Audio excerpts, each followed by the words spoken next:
Crossover Thursday here in the Locked On Podcast Network. Locked On Steelers meets Locked On Texans. Chris Carter, John Hickman, coming at you. CJ Stroud, is he in trouble with the Steelers pass rush with a lot of hurt offensive linemen? We'll talk about that and a lot more of this key matchup that's coming on Sunday. It's Crossover Thursday in the Locked On Podcast Network. Let's get into it. You are Locked On Steelers, your daily Pittsburgh Steelers podcast, part of the Locked On Podcast Network, your team every day.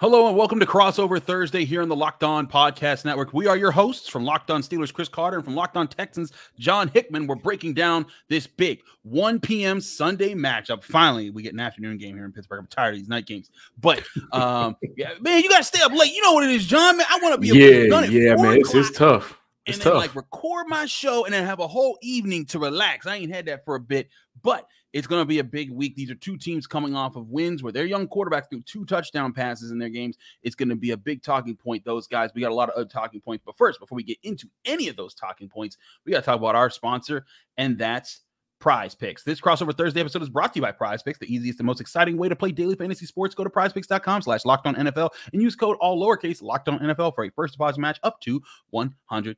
Now, John, everybody is excited about these two guys. In Pittsburgh, there has been a lot of debate for the past several years, even before Ben Roethlisberger retired, who was going to be the guy. And some people thought maybe it should have been CJ Stroud. Maybe wait on it. There were some people that thought wait on Kenny Pickett. When CJ Stroud comes about, trade up and go get that guy. They didn't do that. They went and got Kenny Pickett. The Texans end up with CJ Stroud, and that has been that has been a big talking point. Both young quarterbacks have kind of inspired their fan bases in different ways, but I think one of the big things that the Texans are talking about this week, and we talked about it before we went on the air, is protecting CJ Stroud this week because there are some major injuries, and you got a lot of updates to go through here. Yeah. First and foremost, can I just say that intro beat kind of reminded me of the blog era, Big Crit, or maybe some currency. So that's why you saw me kind of, knocking my head right there. But for Houston, I do think CJ Stroud is in trouble a little bit, and that is the biggest storyline for this franchise right now. Another offensive line went down. So now you're looking at the list. Scott Quisenberry to kick it off. Titus Howard, rookie center Juice Scruggs. Kenyon Green, who's going to miss the entire year. Laremy Tunsil. Josh Jones, who just went down, who was stepping in for Laremy Tunsil. And I know I'm missing someone else. But right now for Houston, the bodies continue to drop. And going against a franchise like the Pittsburgh Steelers, who, by the way, October 1st, you got J.J. Watt getting inducted into the Ring of Honor in front of his brother T.J. Watt, who's been pretty cool on fire right now. Like, it is cool, but we're talking about the game. T.J. has been one of one, I believe, right? You got T.J., you got Micah, you got Myles Garrett, but T.J. has been ripping it up. And so it's going to be difficult for that offense, right? This is also a team that relies heavily on the passer right now because of the inability to effectively run the ball. And so a rookie quarterback with another banged-up offensive lineman coming into this game. Last week they finally had a consecutive week of offensive linemen starting. Now you're looking at the possibility of Sunday that changing with the injury to Josh Jones at left tackle. Houston is now starting sophomore Austin Deckles, who I believe was called up from the practice squad, and he hasn't shown much of anything, no disrespect, in the NFL. So it's going to be a tough day for CJ Stroud in that offense to protect them, to get the ball out, and to win this game. That is going to be a major story point. The Cleveland Browns went through that just a couple of weeks ago. They lost Jack Conklin, and he was replaced by a rookie, DeJuan Jones, and T.J. Watt gave him problems. Now, it should be known for the Texans that T.J. Watt is not lining up on the right side, which means he will not face whoever backs up Laremy Tunsil and Josh Jones if both of them miss that game. So a third-string guy will be out there, but he will have to go up against Alex Highsmith, who had 14.5 sacks for the Steelers last year. And he's not as dangerous as T.J. Watt. But I promise you, Texans fans, that guy's going to bring it. Because Alex Highsmith has sharpened his tools. When I tell people this all the time, T.J. Watt's clearly the alpha of the Steelers defense. He leads them. He's the guy that everyone counts on. But if you pay too much attention to him and you leave Alex Highsmith in one-on-one too many times, he's going to get home. He's going to be a problem. The Browns found that out. He had a pick 6 against the Browns, and he had a sack that was a forced fumble that TJ Watt then returned for a touchdown. So he kind of accounted for 2 defensive touchdowns in the Steelers' win over Cleveland a couple weeks ago. That's the kind of danger. And then on top of that, you have other guys like Marcus Golden, who comes off the bench, Nick Herbig, a rookie out of Wisconsin, who's really impressed. And then even up the middle, Cam Hayward will be out. But the Steelers are very confident in guys like Larry Ogunjobi, DeMarvin Leal, Keanu Benton, guys that have been getting pressure. Keanu Benton had a really impressive sack last week. Monster. I love him coming out. This is a tough defensive front, and like this is where CJ Stroud has looked very good, and I've been very impressed by what he's been able to put together. But with young quarterbacks, you got to give them protection, and that's my biggest question: is how do you counterbalance that if you're the Texans in this game? I think for Houston, number one, we're gonna have to see a better job, and they did a very good job against the Jacksonville Jaguars. But there's no TJ, there's no Highsmith. Them guys ain't over in Jacksonville, so it wasn't a worry. But the tight end's going to have to come in, and they're going to have to play much better in terms of chip blocking, combo blocking, and helping out.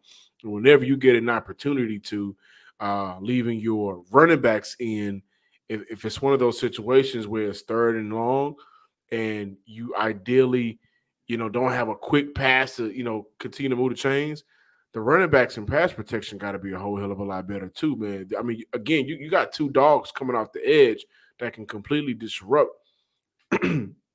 this offense. So I'm looking at extra bodies for Houston to come in and help chip block here or help, set the edge here to give that offense some time to kind of to let CJ go through his reads, right, and give this offense some time to go through their formations and progressions. And so it's going – I'm kind of getting sad thinking about it right now, man, because it's tough. I feel you. It's tough, man. Like, you got the 2 bookends, and from what I'm seeing from Benton, again, a guy who I loved coming out. I mean, I loved him in the draft. You're going up against a rookie center already who has been struggling in Jared Patterson. So, what can you do? It's going to be all hands on deck, guys, but it's going to be difficult for Houston. They're going to have to find different ways to get their ball out quickly early on in those downs because I don't believe they're going to be able to successfully run the ball. Bobby Slowick, you had a very good game plan last week. Let's see you replicate it. That's the thing. If you're going to offset the Steelers' pass rush, the biggest way is to get ahead in the down distance. Make it 2nd and 3rd and short so that you're not as predictable as in the passing game. But if the Texans cannot run the ball or get a quick passing game going that gives them those 3rd and short, if they're in 3rd and 8, 3rd and 9, and like that the Steelers know they're about to pass for most of the game, that's going to set up a lot of 3rd downs and money downs where CJ Stroud's going to need to hold on to the ball if he wants to move the chains, and that's going to give guys like TJ Watt, like Alex Highsmith, more time to get to him in the backfield, which is that's the game the Steelers want to play. That is their MO. That's what they do. On the Steelers offensive side, Jaylen Warren, Najee Harris, they've become really good pass protectors for Kenny Pickett, guys that can step up in the right spot. Are there guys like that on the Texans roster? Are Damien Pierce, Devin Singletary, Dalton Schultz, are those guys good extra pass protectors, or are they so-so? So-so. I don't think none of them have shown the consistency to excuse me. You're fine. None of them have shown the consistency yet, but I think this will be a perfect opportunity for them to kind of step out of that and at the very least make contacts, especially for the running backs or guys that may be coming up to edge or coming up that middle to give you CJ enough time to get the ball out. I wouldn't say it's one of their better qualities. And for right now, Dalton Schultz, he hasn't been playing to the standard that we've seen him play to the past 2 seasons for the Dallas Cowboys. And so this is a game for him to step up as a guy that Houston signed. You are a big free agent signing for Houston, one of the leaders for this team. This is a perfect opportunity for him to step up. But to this point through 3 games, I don't think it's fair to judge any other guys right now simply because of the amount of injuries that has knocked this team out. Absolutely. I want to get to these quarterbacks here. We've talked about how to protect these quarterbacks. Let's talk about the actual quarterbacks. We'll do that on the other side of the break here on Crossover Thursday here on the Locked On Podcast Network. Locked On Steelers, Locked On Texans, Chris Carter and John Hickman coming at you here. So stick with us right here on the show. But before we do any of that, got to remind you guys that this show is brought to you by Harry's. Trust me, I got a lot of beard. I shave for this show. And if I didn't shave, y'all would see a face that's looked unkept bad. And I'm talking like a caveman. It would be terrible. But when I shave, I feel confident. And no matter why you shave, Harry's has you covered at a price that you're going to love. From high quality razors to skin products that exfoliate your face, Harry's gives you a premium shave at a great price. You'll receive a high quality razor with all the products you'll need to make your facial hair a highlight you'll love to show off whenever you're out. The starter set is a $13 value that you can get for just $3 at harrys.com/NFL.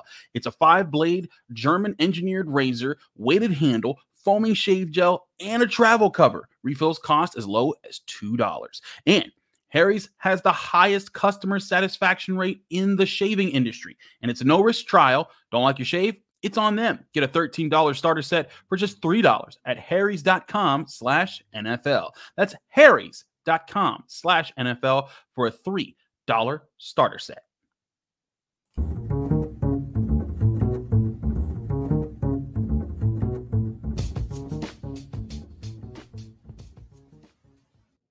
We're back here on Crossover Thursday here on the Locked On Podcast Network. Chris Carter from Locked On Steelers, John Hickman from Locked On Texans.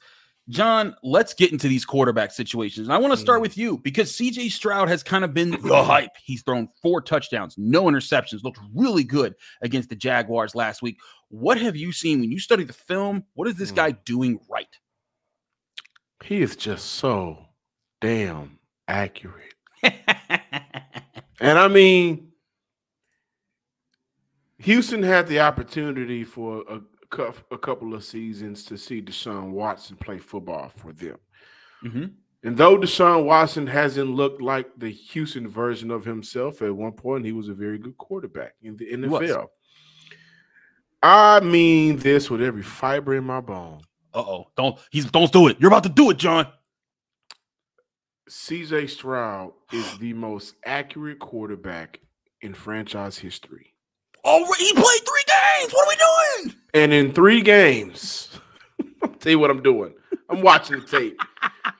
So there was a pass that Nico Collins should have reeled in where CJ Stroud threaded the needle just to get it past the defender. And I also think he sidearmed it on that play as well.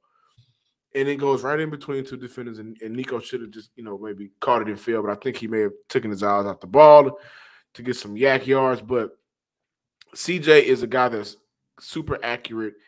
And throughout training camp, man, we had a theme with CJ. He doesn't make the same mistakes twice. Man. In the sense of eventually, you're going to do something that you did wrong before.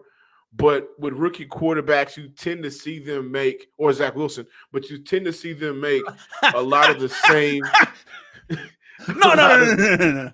A lot of the same. Why Zach Wilson got to catch a stray on his? Not that I care about Zach Wilson. That was you slipped that in there. I had to. But you tend to see them rookie quarterbacks or young guys make some of those same rookie mistakes. With CJ, let's say I go out and practice and I'm seeing CJ and he may have missed a guy on a read because he wanted to get the ball over here. CJ processes things very well. He's in that playbook very well. He's in the film room very well. He's talking with the coaches on the sideline after plays to understand what did I do right, what did I do wrong, and how can I not make that same mistake. And so I'm looking at a quarterback that I think takes the game differently in terms of how he prepares for it, how he gets ready for it, how he approaches it.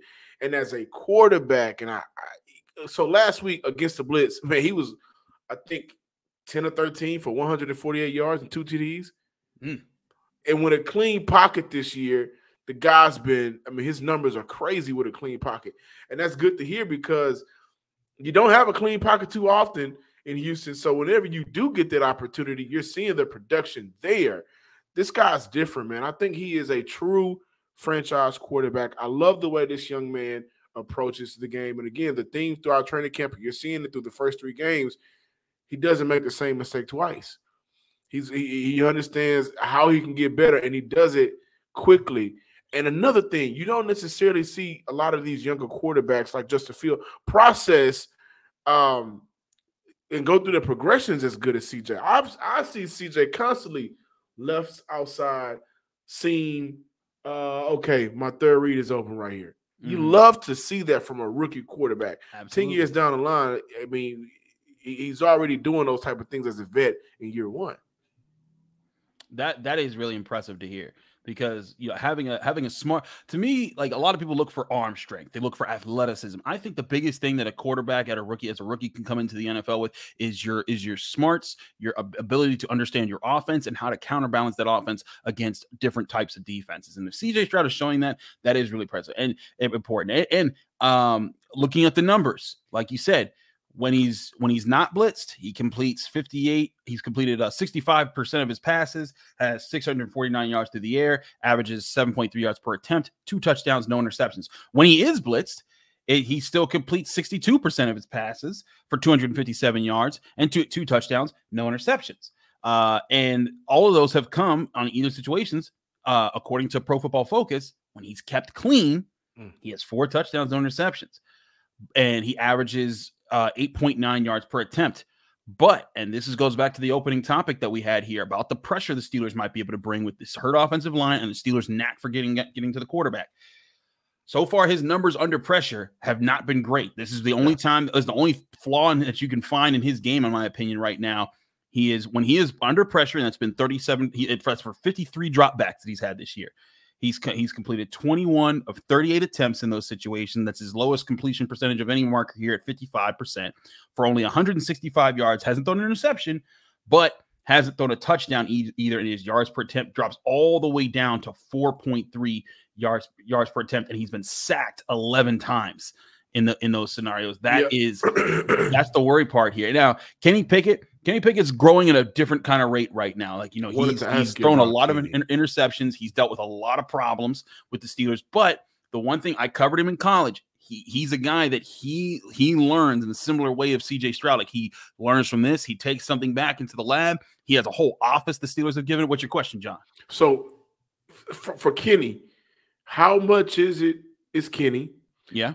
And how much is it? Because I know y'all. You've seen the signs. You've seen the tweets.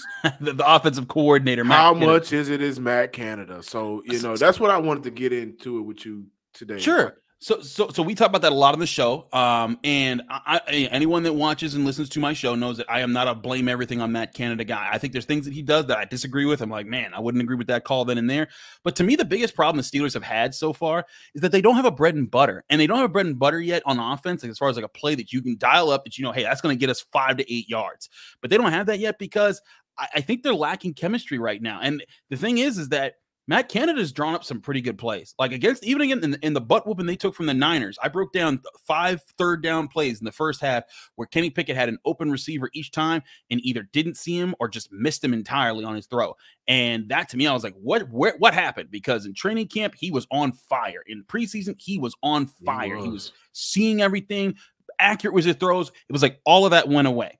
And then against the Browns, started to come back just a little bit, and then the Raiders a little bit more. And I think what's happening is, and I saw this with him in college, sometimes he needs battle action at a certain level to keep building up to understand like how to combat different levels of intensity. And I think that he got used to training camp. He got used to the preseason. He understands those levels, but it's different when a first team NFL defense is live coming at you. And he got better at it last year, but this is now they've got some new components on offense. They're trying to revamp this offensive line. I think, honestly, if I was to divide up the problems that the Steelers are having on offense right now, I'd say 60% Kenny Pickett just needs to get a little bit sharper. 40% Matt Canada's hasn't been a great offensive coordinator just yet. 40% the offensive line also has to be better. I know we're talking about the quarterbacks, but you know what? Will we talk about Najee?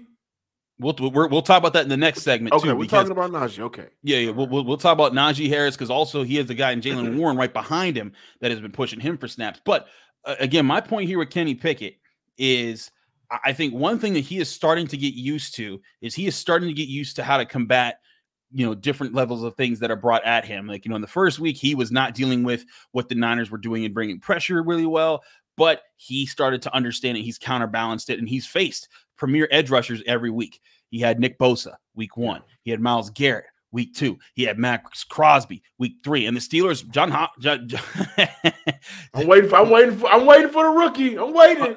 Listen, you mean Tyree Wilson for the Raiders? I'm playing. No, but Mike Tomlin actually had a lot of praise for Will Anderson. And one thing that he said, he was like, listen, at the Senior Bowl, I loved Will Anderson. I sat down with that dude. We talked. We had dinner. He's like, a lot of guys, when they know they're going to be drafted top 5, they don't even sit down with us. And I don't blame them. They know that they're not going to get drafted by him. But that dude sat down with us, talked so much football with us. We loved our conversation with him. And let me tell you, though, that's how sneaky Mike Tomlin is, because that's how he got Minkah Fitzpatrick. Was he knew that he was never going to draft Minkah Fitzpatrick. He was going to go way before he drafted, but he made sure to build a relationship with him. And then all of a sudden, when the Miami Dolphins were like, oh, we don't know, Minkah Fitzpatrick was like, I want that team over there. And so they were able to make that work. And now Minkah Fitzpatrick is a first team all-pro safety for them. So not that the Steelers would ever steal Will Anderson away from the Texans, but that's just part of his coaching thing, that he builds connections with great players, and that's part of why he's respected so much across the league. But back to Pickett.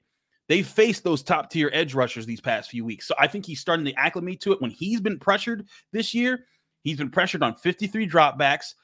That's led to 43 passes. 24 of them have been completed for 363 yards.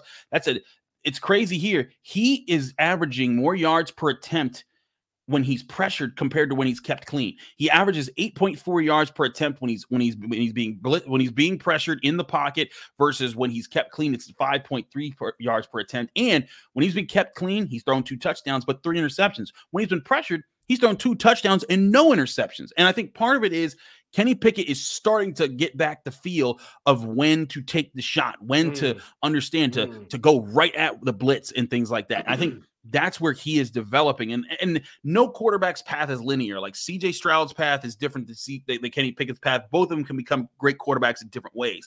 But I think what this game is going to really come down to is which young quarterback can stick to their system, to their method of growth against this defense that's going to be trying to get after them.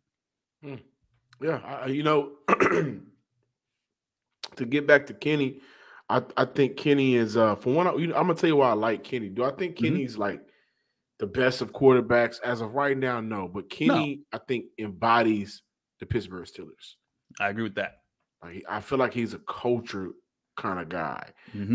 I do believe that for a lot of the younger quarterbacks coming into the league now, like I said this the other day, I think Matthew Stafford is like the last of the Mohegans from his era. Like it didn't necessarily matter. Like we're seeing now offensive coordinators having to do a lot for their quarterbacks to make the game easier for them. Right. And I think Matthew Stafford was one of those guys that, he can just kind of go out there with anybody, as we're seeing, and put up some good numbers.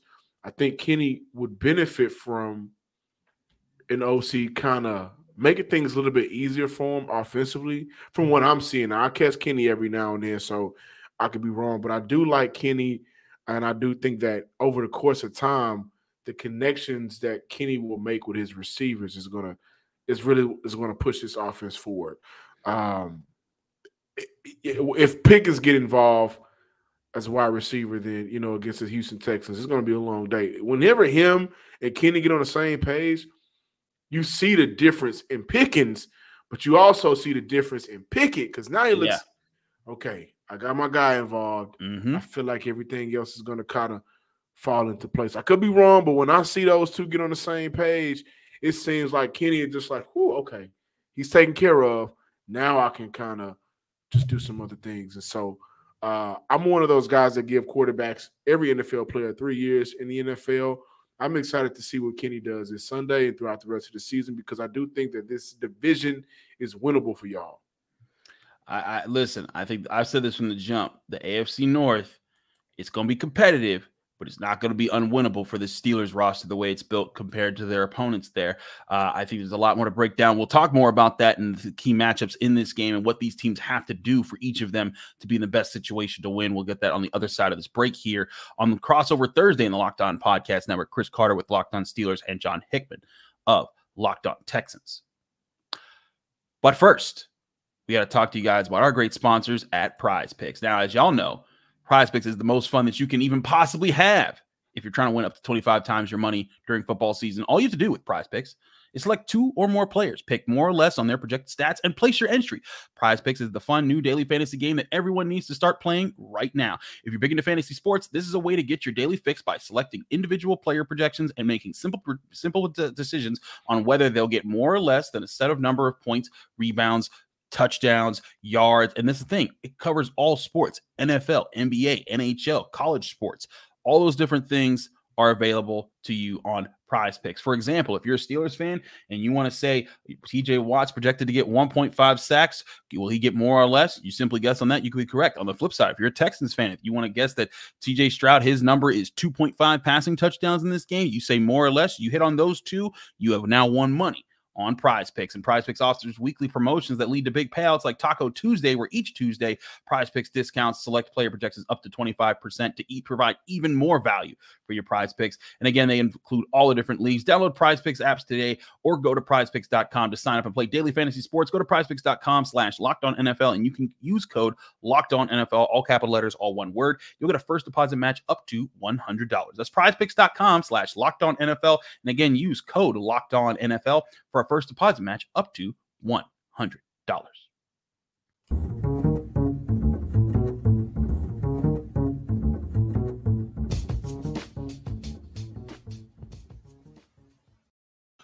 Back here on Crossover Thursday, here in the Locked On Podcast Network, Chris Carter from Locked On Steelers, John Hickman from Locked On Texans. John, we were talking about this matchup before we went on camera, and you brought up an interesting topic as far as the run game, because the Steelers, going into this season, the Steelers wanted to be known as a team that could run the football, that could get after, they could get after on the ground. They have not done that as of yet. They've been able to do it in spurts. Najee Harris has had about, I think, like 3 runs that have gone over 17 yards so far this season in 3 games. Actually, he's now had 4 after this last game, but he's had his moments. But still, the Steelers offensive line hasn't really gotten it going consistently in the run blocking, but they are improving.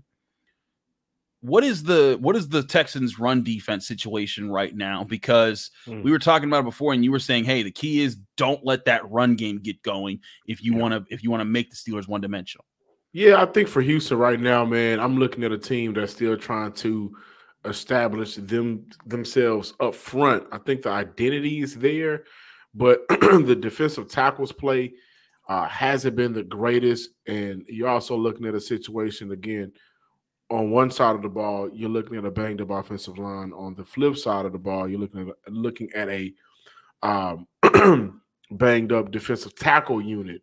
And so they brought back Khalil Davis, who I think shined during preseason. I thought he should have made the original 53-man roster. But right now, you're looking at guys that aren't necessarily playing to the strengths of the defense, but they're playing to the strengths of their game. And so when Hassan Ridgeway is on the field for Houston, you're looking at a totally different defensive. You're looking at a totally different defense against the run. I'm sorry. And so I think right now for Houston, they're just not – the defensive tackle situation is difficult. So this could be a possible game where you see Najee Harris and Warren, those 2 guys, be able to go out there and run, man. The Houston Texans right now are allowing 117 yards on the ground. I don't know what their ranks, but the past 3 seasons, you've seen Houston be terrible at stopping the run. And so far, they haven't been able to combat that. Now, I also think the linebackers play a big role in that as well. Right. But it's hard to do your job and get in and out of lanes when you have your defensive tackles up front not doing what they're supposed to be doing. Will Anderson and Grenard are holding the edge down. They're doing what they're supposed to be doing 9 times out of 10. I'm looking at the interior guys, and I'm saying to them, this is a matchup for you to win. This isn't a great running team. Right now, they are one of the worst in the NFL. They are. So take advantage. Play your role. Play your position. Play your assignment, and allow your linebackers, who isn't a great linebacker group. Hopefully, Denzel Perryman comes back this week. But allow them the opportunity to, at the very least, be able to flow in and out of traffic and lanes and make contact. But the linebackers also got to do a better job. Really quick, they got to do a better job of shedding off blocks, man. Once the offensive linemen remotely get close to that second level, I don't see too many times where a linebacker is able to create that contact, shed off, and make a play. So they got to do better in that aspect as well. So I hear you in that. The Steelers dealt with that for some years, the linebacker position with Devin Bush. Miles Jack was a little bit better, but they certainly have it. They've gotten a little bit better this year with Cole Holcomb and Landon Roberts and Quan Alexander, and even Mark Robinson, who's really stepped up recently. But let's talk about the Steelers run game right now, because there is a bit of a debate going on in Steelers Nation right now about who should be the starter. There's some fans that feel that Jaylen Warren, who's the number 2 back on the team, should be the guy because he's faster than Najee Harris. He hits holes harder than Najee Harris. But I've also been pointing out, when you watch the All-22, the reason he hits holes harder than Najee Harris is because normally when he's running the ball, defenses aren't looking for him. Like his biggest run the other day came against the Raiders, came when there were 6 guys in the box.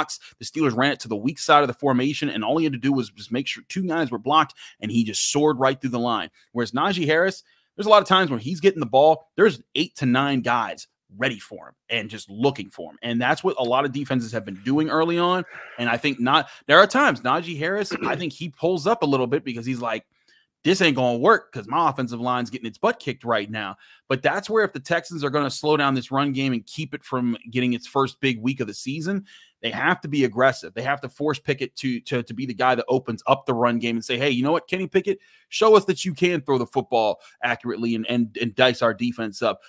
Prove it to us that you're still that guy and that you didn't just have a fluke of a week last week. Because if you allow the Steelers to have a balanced offense, if you give them the room to run and they build off of that, and then they'll start calling play action, which will open up the field a little bit more. Pat Freiermuth gets involved in the passing game. You don't want to get him started there. Calvin Austin, the speedster, had a 72-yard touchdown last week. I'm telling you, do not leave him in one-on-one coverage. When they start to play that game, that's what opens things up for Kenny Pickett. So I think this is the whole thing, and you brought it up cleanly. The Steelers, they're looking for their identity right now. They wanted to come in to be a more ground-dominant team. They aren't that just yet, but I think what they're trying to do, Mike Tomlin says this all the time, got to make routine plays routinely. And when you do that, and part of that is taking what's there in the passing game, I believe the Steelers' path to establishing their identity as a team that has a truly balanced offense, hit the routine passes, whether it's quick slants, just open out routes, things that defenses are giving you. Use that to back off the linebackers, get them to maybe not rush the line of scrimmage as soon as the ball is snapped. That allows the offensive lineman, and you're right, Steelers offensive tackles, they're the worst part of the offensive line. Debatable also the center, Mason Coley's had a rough time. But the Steelers guards, Isaac Seumalo, who came over from the Eagles and was praised by Jason Kelsey for his efforts, he's the ace of the offensive line. James Daniels, I'd say he's the second best player. The guards, if the Texans let them get to the second level, that is going to be a big thing for the Steelers in this game. Like you said, if those linebackers aren't getting off those blocks, then Najee Harris isn't getting hit in the backfield. He's getting hit at 4 or 5 yards, and that's when Najee Harris actually becomes a threat. And we've seen that in the past couple years when teams have let him do that. I think Houston is in the same position as Pittsburgh right now in terms of running the ball, because the same conversation has been had in them Texan Twitter streets, where it's kind of like, is Damien Pierce a right fit for this offense and what they want to do? Should Houston continue on with Devin Singletary moving forward, getting more snaps?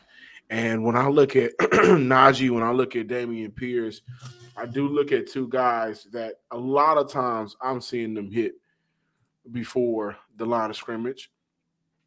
But I do think, man, I don't want to say this because I think, cool, man. I think Najee is a jag. Just a guy. Just a guy. I think he's just a guy. I was gonna say, I thought that's what he said there. Okay. Just a guy. So when I look at Najee at times, I do question his vision. Listen, there's times I think he makes mistakes with his vision, but I also, and look, there's a lot of people in Pittsburgh that agree with you that he is just a guy, and then he was an overreach for the Steelers in the first round. I maintain, let this offensive line coalesce. Let them start to block. If he's not getting hit in the backfield, like I think on average he's getting hit in the backfield 1 or 2 yards behind the line of scrimmage, and then he's still averaging 4 yards per carry this year. If the offensive line is able to come together and if he's getting hit 2, 3, 4 yards in front of, beyond the line of scrimmage, that's when you see him take over games. That's what he did really well. This is a perfect opportunity for him. I mean, this is a big game. I want to see it. It's a perfect opportunity for him to do that, because again, I think I got question marks for the defensive tackles for Houston, and the linebacker stopping the run. So you guys had a tough 3 games to start the year, man. Whew. And this is an opportunity for the offensive line unit for you guys, I think, to just kind of get on a better page and have one of those breakout games where you say, okay, if you guys can build off this, now we can do something. Because you talk about offensive identity, again, for both teams. They wanted to run the ball in Pittsburgh throughout the entire offseason. D'Amico coming over from San Fran, Bobby Sloyd coming over from San Fran with them. They wanted to run the ball. It's just not happening for both teams. And so I think that is taken away from both teams' ability to kind of be more dominant offensively, because now teams know you can't run the ball. So, maybe we need to just be more effective against the pass and get after the quarterback. I don't know, but this is a perfect opportunity for you guys to open it up on the run. And I think for Houston, I don't know if we're going to see the run be effective with Damien Pierce. And I question whether or not we're going to see the run be effective with Damien Pierce until this offensive line gets healthy again. The big thing for the Texans, I think offensively, Nico Collins is the combat catcher. Tank Dell is that speedy wide receiver. You got Robert Woods being that vet. If you're able to get those guys going, if you're able to attack the Steelers, they're starting their older corners. Patrick Peterson is still a good corner, but he's not the Patrick Peterson of old. He doesn't have the speed to keep up with the fastest guys. He's sometimes moved into the slot, so that could match him up with Tank Dell a few times. Levi Wallace had a very rough first 2 games, did have 2 picks last week, and also had a breakup on 4th down that kind of helped him bounce back in a week against Devontae Adams. But this is going to be an interesting week here for both teams. I think if the Texans, if they get going to their wide receivers, that might be the ticket that they need in this game, because those wide receivers do look deadly. But for the Steelers, if you get after CJ Stroud, if you get the pressure on him and don't let him throw to those wide receivers, that might be their ticket. But what will actually happen, we'll go over these on both of our Friday episodes on our respective podcasts, Locked On Steelers and Locked On Texans. You have a full Friday episode. We'll finalize, let you know, guys, who's still hurt, who's coming up, and what big matchups we're going, along with our final predictions. John, let people know they can find you, follow you, and get more of your work. Make sure you follow me on Twitter, X, whatever it's going to be until I got to pay for it, at John_Hickman12. I know a lot of y'all are looking like, why do you have a robe on? Because I'm sleeping on the Steelers. I think Houston's going to win this game Sunday. Okay, that's right. Okay. That's right. Okay. I'm taking it there, Steelers Nation. Hey, listen, I would not be shocked if the Texans won. CJ Stroud has impressed me. I do think the Steelers are building some momentum. This could be a collision course of sorts on Sunday. You guys will get my prediction on Friday on the Locked On Steelers podcast. I'm Chris Carter. Follow me on Twitter and Instagram at Carter Critiques. Read my work at the Pittsburgh Post-Gazette, post-gazette.com, where I cover all things University of Pittsburgh sports, as well as the Steelers there with the North Shore Drive podcast. And, of course, find both of us on our respective podcasts, Locked On Steelers, Locked On Texans, on the Locked On Podcast Network, wherever you find podcasts on apps, as well as on YouTube. Like this video if you enjoyed. Subscribe to this channel, whichever you're watching it on, Steelers or Texans, to get all of your daily action here. Again, we both have Friday episodes, so check those out. But from Chris Carter and John Hickman, hope you enjoyed this crossover Thursday episode.